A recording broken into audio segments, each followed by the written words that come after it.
നിങ്ങളുടെ favourite shows ഇനി ഒരിക്കലും മിസ്സാവില്ല. ഇപ്പോൾ C5-ലൂടെ കാണും നിങ്ങളുടെ ഫേവറേറ്റ് ഷോസ് തികച്ചും സൗജന്യമായി. മായ ചേച്ചി എന്റെ അച്ഛൻ കൊല്ലുന്നത് മന്ദാകിനി ചേച്ചി കണ്ടോ? ഞാൻ കണ്ടില്ല. പിന്നെന്തിനാ കൊന്നത് എന്റെ അച്ഛനാണെന്ന് പറഞ്ഞു നടക്കുന്നത്? അന്ന് മായ മരിച്ചതിന് ശേഷം ഞാൻ അക്കാര്യം മീനാക്ഷിയോട് പറഞ്ഞല്ലോ. ഉവ്വ്.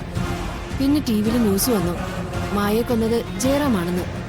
അല്ലാതെ മായമ്മ ചേച്ചി കൊന്ന ശേഷം എന്റെ അച്ഛൻ ഇവിടെ നിന്ന് ഇറങ്ങിപ്പോകുന്നൊന്നും ചേച്ചി കണ്ടിട്ടില്ലല്ലോ? ഇല്ല.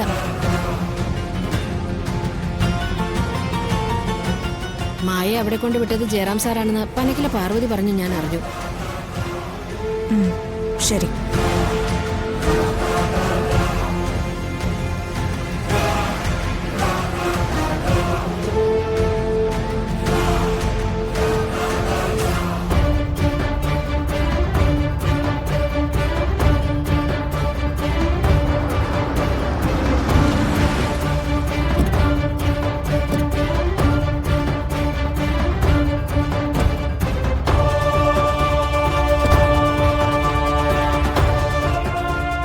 സ്വന്തം അച്ഛനെ കേസിൽ നിന്ന് രക്ഷിച്ചെടുക്കാൻ വേണ്ടി പാരലായ ഒരു ക്രൈം ഇൻവെസ്റ്റിഗേഷൻ.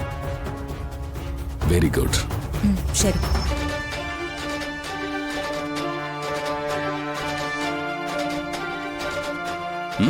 നടക്കട്ടെ മാഡം, ഞങ്ങൾക്ക് തിരക്കൊന്നുമില്ല.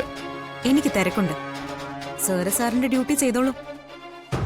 സബ് ജയിലിൽ കിടക്കുന്നതേ നിരപരാധിയായ എന്റെ അച്ഛനാണേ. എനിക്ക് വന്നല്ലേ പറ്റൂ.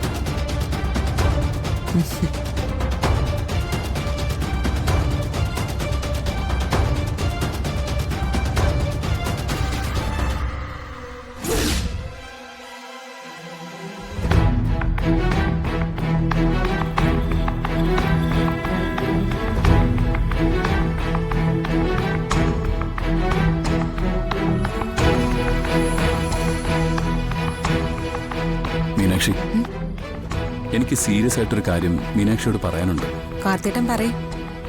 എനിക്കിത് സഹിക്കാൻ വയ്യ. എന്നോടുള്ള ഫൈറ്റ് മീനാക്ഷി എത്രയും പെട്ടെന്ന് അവസാനിപ്പിക്കണം. എനിക്കിത് ഫൈറ്റൊന്നും അല്ല. എന്റെ അച്ഛനെ രക്ഷിക്കാനുള്ള ശ്രമം മാത്രമാ. അത് ഞാൻ ചെയ്യും. മീനാക്ഷി, ഞാൻ എന്റെ വല്യമാവനെ മനഃപൂർവ്വം കുടിക്കെന്നാണോ നീ ചിന്തിക്കുന്നത്? എന്റെ അച്ഛന്റെ നിരപരാധിത്വം തെളിയിക്കാൻ കാർത്തിയേട്ടൻ അറിയാമായിരുന്നു.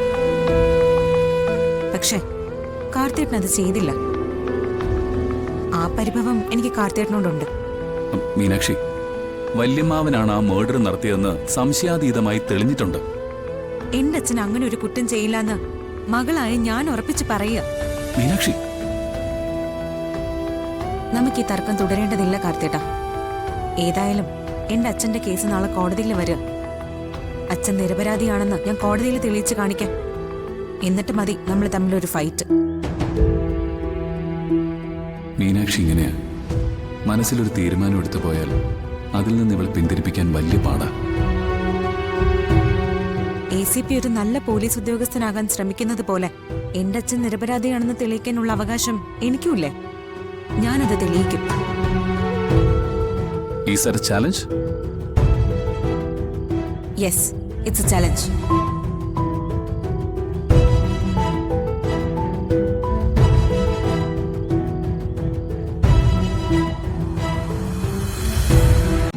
ഡൗൺലോഡ് ചെയ്യൂ C5 ആപ്പ്. കാണൂ എല്ലാ എപ്പിസോഡുകളും സൗജന്യമായി.